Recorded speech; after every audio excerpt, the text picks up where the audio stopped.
Environmental Systems and Societies, or ESS, is a class that goes over environmental societies and how humans interact with them.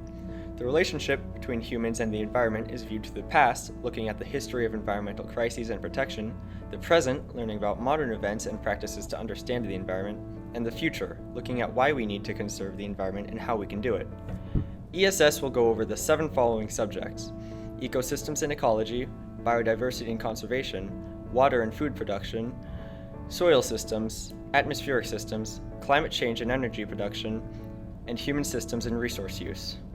In this class, students will learn about their own environmental value systems and use them to evaluate interactions between humans and the environment, as well as come up with their own ideas for solutions to environmental problems. Students will also learn more about how our planet works, as well as how our own human societies function. ESS encourages students to be aware about the world's problems and readies them to be able to solve them. How does ESS foster the development of IB character traits?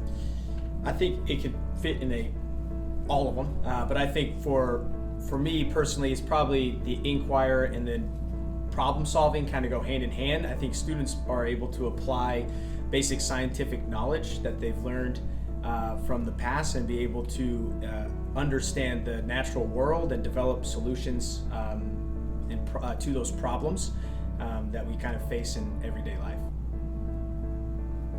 What skills can scholars develop from being in the IB ESS class? Like most, I think research skills will be a major factor for ESS, as well as being able to analyze and be a creative thinker.